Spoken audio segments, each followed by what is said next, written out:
সুপ্রভাত বন্ধুরা, কেমন আছো সবাই? রাখি বক্সি ব্লগসের আরেকটি নতুন দিনে তোমাদের সকলকে স্বাগত জানাই। আজ সোমবার আর এখন বাজে সকাল 8:30। তো আজ সোমবার সকাল 8:30 থেকেই ব্লগটা শুরু করছি। আজকে সকাল থেকে এত ওয়েদারটা খারাপ, এত বৃষ্টি পড়ছে, আজকে আর সৌম্যকে স্কুলে পাঠাইনি। তো ও নিচে এতক্ষণ ঘুমাচ্ছিল। তো এখন 9টার কাছাকাছি বাজে, এখন ওপরে উঠে এসেছে আর এখন ওকে ব্রেকফাস্ট দিয়ে দেবো।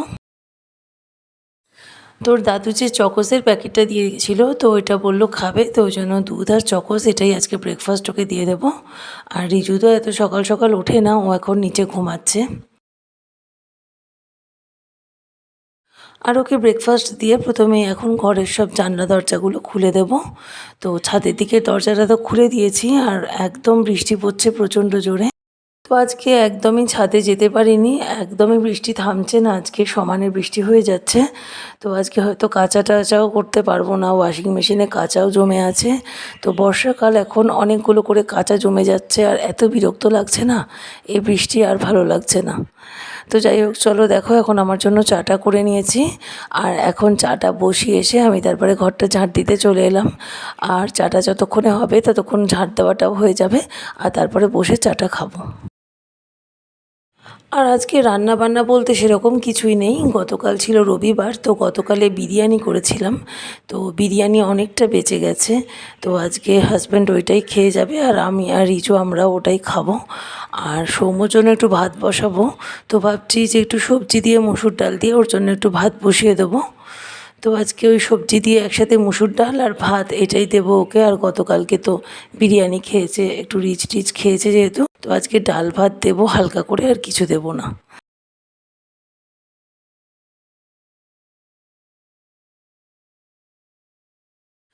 তো চলো, এখন সুন্দর করে ঘরটা ঝাঁট দিয়ে নিলাম সকালবেলা। আর এই দেখো, এদিকে ছাদের দরজাটা খুলে দিলে এতটা হাওয়া দেয় যে সব নোংরাগুলো ঝাঁট, আবার সব ঘরের মধ্যে ঢুকে আসে নোংরাগুলো। তো ওই জন্য আগে রান্নাঘরটা ঝাঁট দেওয়ার আগে আগে ছাদের এই দরজাটা দিয়ে দিলাম।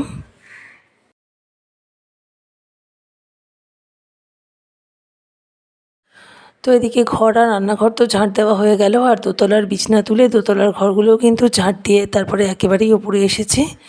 তো দোতলায় যখন থাকি তখন ট্রাইপডটা নিচে নামাতে ভুলে যাই, তো ওই জন্য একটুখানি ভিডিও শ্যুট করতে অসুবিধা হয়ে যায়। তো এই জন্য দোতলার কাজগুলো তোমাদের সবসময় দেখাতে পারি না। তো যেহেতু ট্রাইপডটা 3তলায় থাকে, তো ওইটা যখন নিচে নামবো দোতলায়, তো ওইটা নিয়ে নামতে ভুলে যাই। তো ওই জন্য মাঝে মধ্যে দেখাই, দোতলার সব কাজগুলো সবসময় দেখানো হয়ে ওঠে না। আর এখন রান্নাঘরটা ঝাঁট দিয়ে নোংরাগুলো এই সাইডটায় জড়ো করে রেখে দিচ্ছি। কাজের দিদি যখন আসবে বেলায় তখন ও একসাথে করে ফেলে দেবে।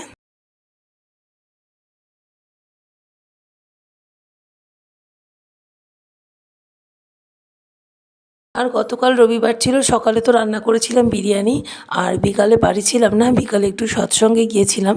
তো ওই জন্য বিকাল থেকে রাতের যে কাজ, কালকেও কিন্তু সেগুলো সব কোনোটাই হয়ে ওঠেনি। যেমন ধরো, এই ডেকের বাসনগুলো সব জায়গা মতন গোছানো, তারপরে বোতল ভরা, সন্ধ্যাবেলার ঘর ঝাড় দেওয়া, ইত্যাদি ইত্যাদি।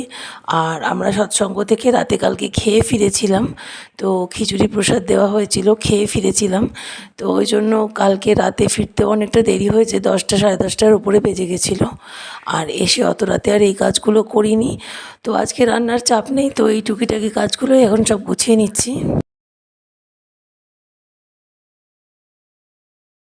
আর তোমরা যারা এই মুহূর্তে আমার ব্লগটা দেখছো, প্লিজ একটা লাইক করে দিও। আর আমার ব্লগের কোনো অংশ যদি তোমাদের ভালো লাগে তো কমেন্ট করে জানিও। আর অতি অবশ্যই কিন্তু চ্যানেলটাকে সাবস্ক্রাইব করে আমার পাশে থেকো। তো এখন এই অরেঞ্জ কালারের যে ডেকটা ছিল, ওই ডেকের বাসনগুলো সব গুছিয়ে নিয়েছি। আর এখন যে ঝুড়িটা রয়েছে, এই ঝুড়ির মধ্যেও অনেক মাজা বাসন রয়েছে। তো সেই বাসনগুলো জায়গা মতন গুছিয়ে নেব। আমার কিন্তু বেশ অনেকগুলোই বাসন পড়ে, আমি নিজেও অনেক বাসন মেজে নিই, তোমরা তো দেখতেই পাও সেটা মাঝে মাঝে। আর কাচের দিদিও কিন্তু বেশ অনেকগুলোই বাসন মাজে। তো যাই হোক, এখন সব জায়গা মতন গুছানো হয়ে গেল। আর এবার রান্নাটা বসিয়ে দিচ্ছি। তো এই যে প্রেসার কুকারের মধ্যে মুসুর ডাল নিয়ে নিলাম, আর এটাকে 3-4 বার ভালো করে ধুয়ে নেব।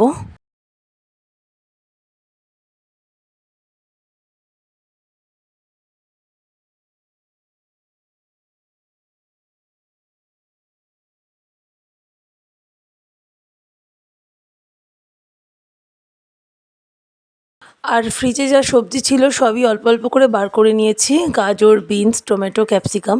তো সৌম্য গাজর, বিনস, টমেটো, ক্যাপসিকাম এই সব সবজিগুলোই খেতে ভালোবাসে, আর এইগুলো দিয়ে ডালটা করলে ডালটা অনেকটা হেলদি হবে। তো ওই জন্য আরও সবজিগুলো ডালের মধ্যে দিয়ে দিলাম, তাতে সবজির পুষ্টিটাও পেয়ে যাবে। আর সবজির তরকারি আলাদা করে আর করছি না, ওতে ডবল খাটনি আর করব না। আর ডালের মধ্যে যে কোনো দু এক রকম সবজি দিলে কিন্তু ডালের পুষ্টিগুণ অনেকটা বেড়ে যায়, যেহেতু ওর একার মতো তো বাচ্চা মানুষ খাবে, ডাল আর সবজি একসাথে করে তবেই দিয়ে দিচ্ছি। আর দেখো ক্যাপসিকামটা একটু পচে মতন গেছে, তো পচা অংশগুলো বাদ দিয়ে ভালো অংশগুলো এখন কেটে দিয়ে দিচ্ছি। আর সমস্ত সবজি কিন্তু আমি এর আগে খুব ভালো করে জলে ধুয়ে নিয়েছি। আর এখন এতে দিয়ে দিলাম পরিমাণ মতো নুন, আর এখন এটা বসিয়ে দিচ্ছি সিদ্ধ হওয়ার জন্য। তো এরপরে আমি উঠে গেছিলাম ঠাকুর ঘরে, তো ঠাকুর ঘরের সমস্ত লাইটগুলো জ্বালিয়ে পাখা চালিয়ে তারপরে এখন ঠাকুর ঘরটা ভালো করে ঝাড় দিয়ে মুছে নেব। তো প্রথমেই ঠাকুরের সমস্ত বাসন থেকে ভোগগুলো সব আলাদা করে নিচ্ছি, আর এরপরে কিন্তু ঠাকুরের ওই যে ঝাড়নটা রয়েছে ওইটা দিয়ে ঠাকুরের বিছনা তারপরে ফুলদানি সমস্ত খুব ভালো করে ঝেড়ে ক্লিন করে নেব।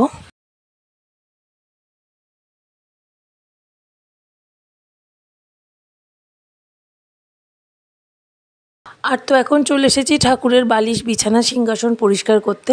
প্রথমে বালিশগুলোকে ঝেড়ে নিলাম, আর তারপর ঠাকুরের ফটোটা একটুখানি তুলে ঠাকুরের এই গদিটাও একটু ভালো করে ঝেড়ে নিচ্ছি। আর এরপরে কিন্তু ফুলদানিগুলোকেও ঝেড়ে নেব। তো আমি রোজই কিন্তু এইভাবেই ঠাকুরের বিছানা বালিশ পরিষ্কার করি, যেভাবে আমাদের নিজেদেরটা করি। তো দেখো এইগুলো করতে কিন্তু খুব বেশি সময় লাগে না, কিন্তু যদি নিয়ম মেনটেন করে এগুলো করা যায় প্রতিদিন, তাহলে কিন্তু ঠাকুর ঘরের মতো আমাদের নিজেদেরও ঘরদোর পরিষ্কার পরিচ্ছন্ন চকচকে থাকবে, তাই না? তো যাই হোক, চলো এখন ঠাকুরের সিংহাসন করে নিলাম, আর এখন মায়ের সিংহাসন আর দাদার সিংহাসন সবটাই কিন্তু একইভাবে পরিষ্কার করে নিচ্ছি।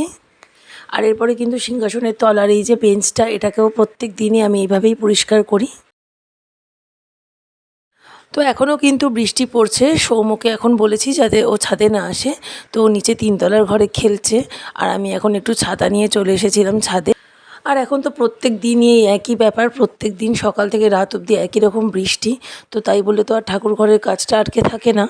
আর সিঁড়ি দিয়ে উঠতে যেহেতু খুব রিস্ক, সিঁড়িতে পুরো জল ভর্তি হয়ে থাকে, মানে ছাদে ওঠা সিঁড়িটায়, তো ওই জন্য সৌম্যকে আমি কিছুতেই উঠতে দিই না। আর ওখানটা তো পুরো একদম খোলা, আর বৃষ্টির জল মাথায়ও পড়বে, তো ওই জন্য আমি একাই উঠেছি। আর ওকে বললাম নিচে একটু টিভি দেখতে, আর এখন নিচে নেমে তারপরে ওকে নিয়ে স্নান করাতে যাব।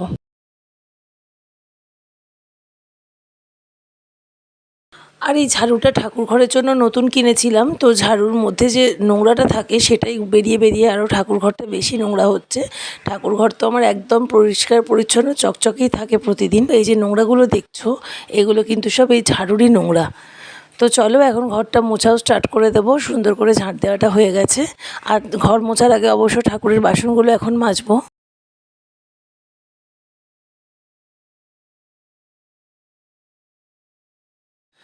আর এই যে এখন বাসন মাজা স্টার্ট করলাম, আর বাসন মাজার আগে প্রত্যেক দিন এই ঝুড়িটাকে একটু জল ধোয়া করে নিই। আর বাসনের তো এখন সাবান দিয়ে ভালো করে ঘষে ঘষে মেজে তারপরে বাসনগুলো সব পরিষ্কার করে নেব। আর এই বাসন মাজাটা আমি ঘর মোছার আগে করি, কারণ বাসনের ঝুড়ি থেকে যেহেতু জল পড়ে, তো ঘর মোছার পরে আবার যদি ঘরে জল পড়ে তো তখন দেখতে খুব বিরক্ত লাগে। তো এর জন্য প্রথমে ঘরটা ঝাঁট দিয়ে নিই, তারপর ঠাকুরের বাসনটা মেজে তারপর একদম শেষে ঘরটা মুছে তারপরে নিচে নেমে যাই। তো চলো বকবক করতে করতে সমস্ত বাসনগুলো আমার মাজা হয়ে গেছে। আর এদিকে সৌম্য নিচে উৎপাত করছে শুনতে পাচ্ছি, তো এখন সব কাজগুলো তাড়াতাড়ি করছিলাম এর জন্য। তো এখন মোটামুটি একটার কাছাকাছি বেজে গেছে, তো আজকে ভাবছি রিজুকেই পুজোটা দিয়ে দিতে বলবো দুপুরবেলা, আমি আর হয়তো উঠতে পারবো না, কারণ সৌম্যকে স্নান করানো, খাওয়ানো, আরও নিচেরও টুকটাক কাজ রয়েছে। তো দেখি রিজুকে পুজো দিতে বলি, রিজু পুজোটা যদি দিয়ে দেয় তাহলে আমার অনেকটা সুবিধা হবে। আর এখন বাসনটা মাজা হয়ে গেছে, এখন ঘর মোছার জন্য জলটাও নিয়ে চলে এসেছি ঘর মুছতে।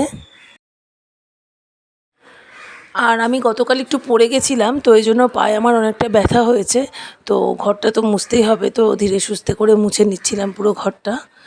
তো ওই জন্যই রিজুকে আরও বলবো যে একটু পুজোটা দিয়ে দিতে।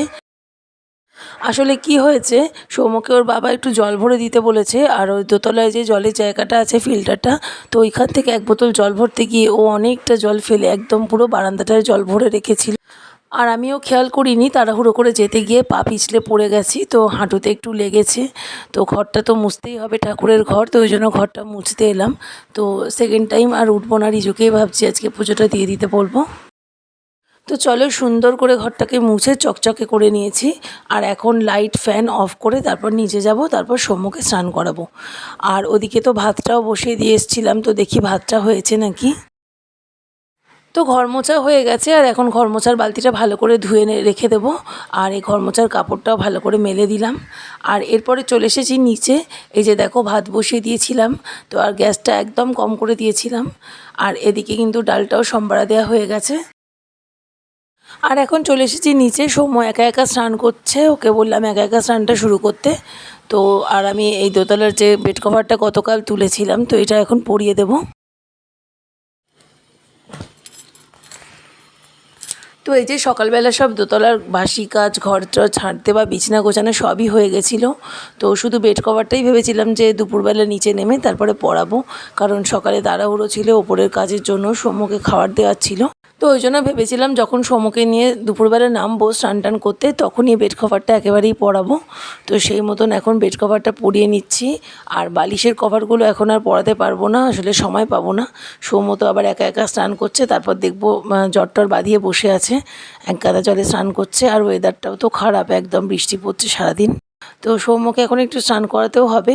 তো মোটামুটি বিছনার চাদরটা আগে পরিয়ে দিলাম, যেটা বেশি ঝামেলার জিনিস।